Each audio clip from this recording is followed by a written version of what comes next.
കേരളത്തിൽ കഴിഞ്ഞ കുറച്ച് ദിവസങ്ങളിലായി കത്തിനിൽക്കുന്ന വിഷയമാണ് ഹണി റോസിന്റെ പരാതിയും അതിൽ ബോബി ചെമ്മണ്ണൂരിന്റെ അറസ്റ്റും. നിരവധി പേരാണ് ഈ വിഷയത്തിൽ തങ്ങളുടെ അഭിപ്രായം അറിയിച്ചുകൊണ്ട് രംഗത്ത് വന്നിരിക്കുന്നത്. കൂടുതൽ പേരും നടി ഹണി റോസിന്റെ പിന്തുണ അറിയിച്ചുകൊണ്ടാണ് അഭിപ്രായം പ്രകടിപ്പിച്ചിട്ടുള്ളത്. ഇപ്പോഴിതാ സന്തോഷ് പണ്ഡിറ്റും വിഷയത്തിൽ തന്റെ നിലപാട് വ്യക്തമാക്കിയിരിക്കുകയാണ്. ബോബി ചെമ്മണ്ണൂർ ഈ വിഷയത്തെ തമാശയായി കണ്ടുവെന്നും എന്നാൽ ഹണി റോസ് വളരെ ഗൗരവമായാണ് സ്വീകരിച്ചതെന്നും സന്തോഷ് പണ്ഡിറ്റ് പറയുന്നു. നിയമം അനുശാസിക്കുന്ന ഏത് വസ്ത്രം ധരിച്ചും കൊണ്ടും ഹണി റോസിന് പുറത്തിറങ്ങുവാനുള്ള അനുവാദമുണ്ടെന്നും സന്തോഷ് പണ്ഡിറ്റ് പറഞ്ഞു. 3 കക്ഷികളാണ് ഈ കേസിലുള്ളത്. ഹണി റോസും ബോബി ചെമ്മണ്ണൂറും പിന്നെ അബാസ കമന്റ് ഇടുന്ന ചിലരുമൊക്കെ. അദ്ദേഹം പറഞ്ഞു, മോശം കമന്റ് ഇടുന്ന പ്രമുഖരല്ലാത്ത ആളുകളെക്കുറിച്ച് ആദ്യം സംസാരിക്കണം. എന്ത് തോന്നിവാസവും എഴുതി വയ്ക്കുവാനുള്ള ഇടമല്ല സോഷ്യൽ മീഡിയ. ഒരു വിഷയത്തിൽ അഭിപ്രായം പറയുവാൻ എല്ലാവർക്കും അവകാശമുണ്ട്. എന്നാൽ ആ അഭിപ്രായം മാന്യവും സൗകര്യമുള്ളതായിരിക്കണം. കൈവിട്ടു പോകുന്ന സാഹചര്യം ഉണ്ടായാലും അതൊക്കെ തന്നെ സൂക്ഷിച്ചു തന്നെ കൈകാര്യം ചെയ്യണം.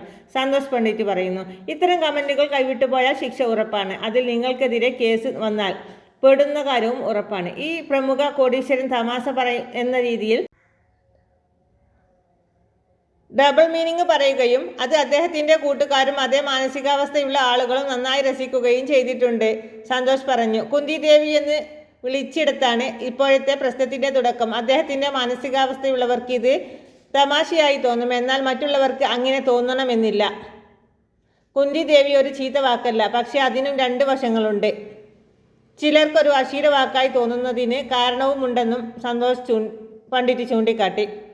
ബോബി ചെമ്മണ്ണൂറിന്റെ മുൻകാല പരാമർശങ്ങളും കേസിന് ആക്കം കൂട്ടിയിട്ടുണ്ട്. ഈ വാക്ക് പ്രയോഗിച്ചപ്പോൾ തന്നെ അദ്ദേഹത്തിന്റെ മാനേജറോട് തന്റെ ബുദ്ധിമുട്ട് നടി അറിയിച്ചിരുന്നു. എന്നാൽ അപ്പോൾ നടിയെ വിളിച്ച് ഈ കാര്യത്തിൽ വ്യക്തത വരുത്തിയിരുന്നു എങ്കിൽ ഈ കേസ് ഉണ്ടാകുമായിരുന്നില്ല. താരം പറയുന്നു, കേരളത്തിൽ ഹണി റോസ് എന്ന നടിക്ക് മാത്രമായി പ്രത്യേക ഡ്രസ് ഒന്നും നിലവിലില്ല.